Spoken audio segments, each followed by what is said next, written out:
బీసీలకు 42% రిజర్వేషన్లను వెంటనే అమలు చేయాలన్నారు బీసీ సంఘ అధ్యక్షుడు జాజుల శ్రీనివాస్ గౌడ్. బీసీల న్యాయబద్ధమైన డిమాండ్ను నెరవేర్చాల్సిన బాధ్యత ప్రభుత్వాలపై ఉందని చెప్పారు. ఉస్మానియా యూనివర్సిటీ ఆర్ట్స్ కాలేజ్లో ఆధ్వర్యంలో నిర్వహించిన ఒకరోజు సదస్సుకు హాజరయ్యారు జాజుల.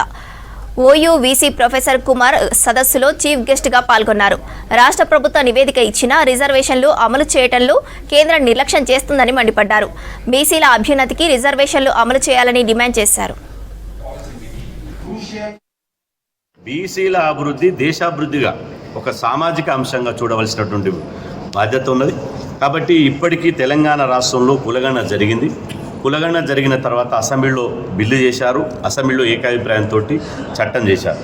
ఆ చట్టం చేసి కేంద్ర ప్రభుత్వాన్ని పంపించి సంవత్సరన్నర కాలం అయిపోయింది. ఇంతవరకు ఢిల్లీలో అతిగతి లేదు. అగ్రకులాలకు ఇవాళ రిజర్వేషన్లు ఈడబ్ల్యూఎస్ పేరుతో రిజర్వేషన్లు కల్పించారు. దాని రిజర్వేషన్ కల్పించడానికి ఏ కమిషన్ సిఫార్సు లేదు, సైంటిఫిక్ డేటా లేదు, కులగణన వివరాలు లేవు.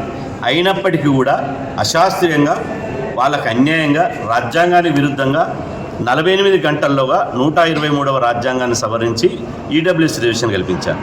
కానీ అదే బీసీలకు మండల్ కమిషన్ నుంచి మొదలుకుంటే దేశంలో వచ్చిన ప్రతి కమిషన్ బీసీలకు కులగణన డేటా ఉన్నది. కులాలు 60% ఉన్నది.